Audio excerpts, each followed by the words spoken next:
तो दोस्तों आज के टाइम पे बांग्लादेश के सुप्रीम कोर्ट ने भारत को एक बहुत ही बड़ी धमकी दे दी है और इस धमकी का बहुत ही बुरा इफेक्ट पड़ेगा भारत और बांग्लादेश के रिलेशन पर। और बांग्लादेश के बार एसोसिएशन चीफ ने यह भी बोला है भारत को कि अगर भारत हमारी कही गई बात को नहीं मानता तो भारत को बहुत गंदे परिणाम भुगतने होंगे इसके। और इसी स्टेटमेंट को आने के बाद बांग्लादेश के अंदर एंटी इंडिया प्रोटेस्ट बहुत ज्यादा बढ़ चुके हैं। तो इसी न्यूज के बारे में मैं कंप्लीट बताऊंगा इस वीडियो के अंदर, तो आप एंडिंग तक देखना। बाकी अगर आपने सब्सक्राइब नहीं करा तो आप सब्सक्राइब कर लो, क्योंकि ज्यादा लोग मेरी वीडियो देखते हैं पर एक वीडियो ने सब्सक्राइब नहीं करा। तो दोस्तों जिस दिन बांग्लादेश की प्रधानमंत्री शेख हसीना भारत के अंदर आई थी उसी टाइम से ये अनुमान लगाया जा रहा था बांग्लादेश के अंदर एंटी इंडिया प्रोटेस्ट बहुत ज्यादा बढ़ने वाले हैं। और उस टाइम पे एंटी इंडिया प्रोटेस्ट बहुत ज्यादा हो भी रहे थे बांग्लादेश के अंदर। और जो भी ये बोल रहे थे कि ये स्टूडेंट प्रोटेस्ट है, आज के टाइम पे पता चल पा रहा है कि ये कौन प्रोटेस्ट कर रहा है और क्यों कर रहा है। जो बांग्लादेश के सुप्रीम कोर्ट बार एसोसिएशन के चीफ हैं,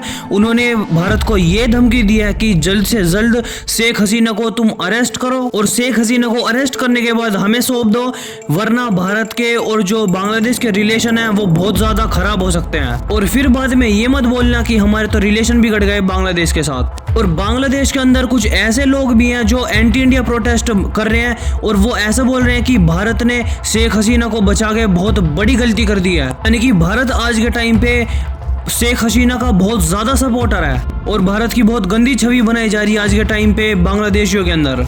और आप ये बात सुन के कतई हैरान हो जाओगे कि इस सब के पीछे बांग्लादेश की जुड़ी सरी है। दरअसल ये सभी जो प्रोटेस्ट स्टार्ट हुए थे वो हुए थे आरक्षण से। तो मैं आपको बता दूं आरक्षण तो 2018 के अंदर ही खत्म कर दिया गया था। बाकी सरकार थी उन्होंने आरक्षण कंप्लीट खत्म कर दिया था, लेकिन बांग्लादेश की जो कोर्ट है उन्होंने ये आरक्षण को दोबारा से रिवाइज कर दिया और दोबारा से लगा दिया। और उन्होंने ये भी बोला था कि सरकार ने बहुत गलत करा था, इसको हटा के हम दोबारा से इसको लगा देंगे। और इसी चीज को देख के स्टूडेंट प्रोटेस्ट बढ़ गए थे।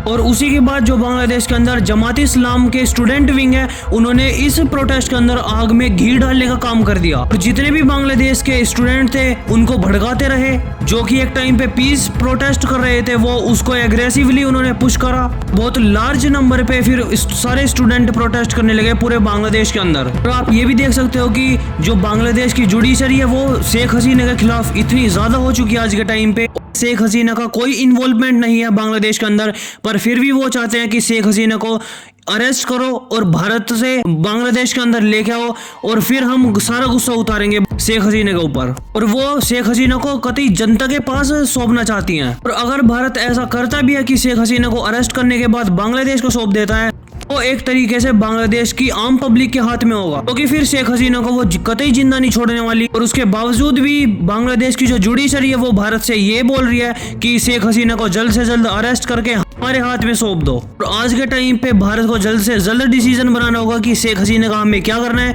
क्योंकि अगर भारत और भी लंबे समय के लिए भारत के अंदर रखता है शेख हसीना को तो बांग्लादेश के अंदर कुछ तो एंटी इंडिया प्रोटेस्ट चल ही रहे हैं, कुछ और बढ़ जाएंगे। और इसीलिए भारत के अंदर ही कुछ ऐसी आवाज भी उठ रही है कि जल्द से जल्द शेख हसीना को या तो यूके भेज दो या फिर दुबई या फिर रशिया या फिर फिनलैंड जैसे देश में, यानी कि जल्दी से जल्दी भारत बस शेख हसीना को भारत से बाहर भेज दे। और आज के टाइम पे तो बांग्लादेश के अंदर हिंदू ही सेफ नहीं है, तो ये शेख हसीना को कैसे सेफ रख लेंगे।